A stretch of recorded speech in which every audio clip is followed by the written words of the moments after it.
Hello friends, स्वागत है आपका वर्टेक्स लर्निंग पॉइंट पे। आज हम लोग पढ़ेंगे डिस्टेंस फॉर्मूला के बारे में। काफी इंपॉर्टेंट कॉन्सेप्ट है, तो ध्यान से देखिएगा। चलिए शुरू करते हैं। मान लीजिए एक पॉइंट है ए। क्या है? एक पॉइंट है ए जिसका कोऑर्डिनेट क्या है? x1, y1। इसका मतलब क्या है? x एक्सिस पे x1 चला है और y एक्सिस पे कितना चला है? y1 चला है। और दूसरा पॉइंट है, मान लीजिए क्या है? बी है, जिसका कोऑर्डिनेट क्या है? x2, y2। यानी x एक्सिस पे कितना चला है? x2 चला है और y एक्सिस पे कितना चला है? y2 चला है। तो इन दोनों पॉइंट ए और बी के बीच का डिस्टेंस निकालेंगे। इसे क्या बोलते हैं? डिस्टेंस फॉर्मूला बोलते हैं। ए और बी के बीच का जो डिस्टेंस होता है वही निकालना है हमें। तो चलिए शुरू करते हैं। एक बात बताइए, जो ए दिया गया है, इस ए का कोऑर्डिनेट क्या है? x1, y1। यानी x एक्सिस पे कितना चला होगा? x1 चला होगा और y एक्सिस पे कितना चला होगा? y1। यानी ये डिस्टेंस कितनी है? x1 और ये डिस्टेंस कितनी है? y1। ये चीज समझ आ रही है? वैसे सेम बी जो पॉइंट है वो x एक्सिस पे कितना चला है? x2 और y एक्सिस पे कितना चला है? y2। तो ये डिस्टेंस कितनी होगी? x2 और ये क्या होगी? y2। इतनी चीज समझ आ रही है? हमें निकालना क्या है? a और b के बीच का डिस्टेंस निकालना है। तो कैसे निकालेंगे, ध्यान से समझिए। हमने क्या करा कि इसको नीचे की तरफ बढ़ाया और इस लाइन को क्या करा? a को हमने इधर बढ़ाया, तो ये c पे कहीं मिलेंगे। क्या मिलेंगे? c पे। तो ध्यान से देखिए, a b c एक ट्रायंगल बन रहा है कि नहीं? एक राइट एंगल ट्रायंगल बन रहा है कि नहीं? ए बी सी एक राइट एंगल ट्रायंगल बन रहा है। अब एक बात बताइए, ये डिस्टेंस निकालना है हमें। ये डिस्टेंस पता हो और ये डिस्टेंस पता हो तो हम पाइथागोरस लगा के ये भी निकाल सकते हैं कि नहीं? क्योंकि हमें वही निकालना है। ठीक आ रही बात समझ? तो चलिए निकालते हैं। एक बात बताइए, ये पूरा डिस्टेंस x2 है और ये x1 है, तो इस पूरे में से इसको माइनस करेंगे तो ये डिस्टेंस पता चल जाएगा कि नहीं? आ रही बात समझ? यानी x2 में से x1 माइनस कर देंगे तो ये डिस्टेंस पता चल जाएगा। ये जितना होगा इतना ये होगा। यानी ये डिस्टेंस कितना हो जाएगा? x2 minus x1। इस पूरे में से इसको माइनस कर दिया तो ये डिस्टेंस पता चल गया। इतनी चीज समझ में आ गई। अब हम क्या करें? इस डिस्टेंस को निकालना है। तो ध्यान से समझिए, ये पूरी डिस्टेंस कितनी है? ये कितनी है? y2 है। इसमें से हम ये डिस्टेंस कितनी है? y1 है। इसको माइनस कर देंगे तो ये डिस्टेंस पता चल जाएगा कि नहीं?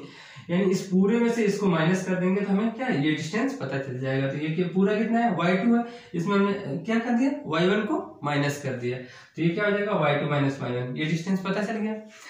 अब देखिए, इस राइट एंगल ट्रायंगल में बेस भी पता चल गया और परपेंडिकुलर भी पता चल गया। और क्या निकालना है? हाइपोटेन्यूस यानी ए भी निकालना है। तो हम लोग ट्रिग्नोमेट्री में एक थ्योरम पढ़े हैं, पाइथागोरस थ्योरम। क्या पढ़ा है हमने? Pythagoras theorem. वो क्या बोलता है? पाइथागोरस थ्योरम क्या बोलता है? ध्यान से देखिए, हाइपोटेनस का स्क्वायर इक्वल टू क्या होता है? परपेंडिकुलर का स्क्वायर प्लस बेस का स्क्वायर। यही बोलता है पाइथागोरस थ्योरम। तो एक बात बताइए, हाइपोटेनस क्या है? ए बी है। तो ए बी चूंकि निकालना है तो हाइपोटेनस की जगह पे क्या रख देंगे? ए बी का स्क्वायर रख दिया हमने। ये पूरे बी पे स्क्वायर नहीं है, पूरे ए बी पे स्क्वायर है। समझते हैं आप? अब ध्यान से देखिए, परपेंडिकुलर कितना है? परपेंडिकुलर कितना है? y2 minus y1। यानी क्या हो जाएगा? y2 माइनस y1 का होल स्क्वायर। यहाँ तक कोई डाउट नहीं होना चाहिए। अब क्या होता है? प्लस बेस का स्क्वायर, तो प्लस लगा दिया। और बेस कितना है? बेस देखिए कितना है? x2 minus x1। तो क्या कर देंगे हम? x2 माइनस x1 का होल स्क्वायर। इतनी चीज समझ आ रही है?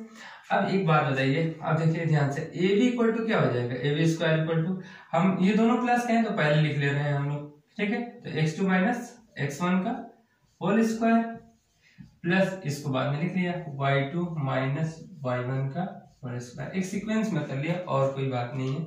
ठीक है, अब चूंकि हमें क्या निकालना है? ए बी निकालना है। ए बी स्क्वायर तो निकालना नहीं है, बस हमें ए बी की लेंथ निकालनी है। तो क्या करेंगे? हम स्क्वायर को इधर भेज देंगे। तो ध्यान से देखिए, क्या हो जाएगा? ए बी इक्वल टू क्या हो जाएगा? ए बी इक्वल टू हो जाएगा, ये स्क्वायर इधर आएगा तो इस पूरे टर्म को क्या कर देगा? रूट में कर देगा। यानी क्या हो जाएगा? रूट में x2 माइनस x1 का whole square plus y2 minus y1 का होल स्क्वायर। ये पूरा क्या है? रूट में होगी।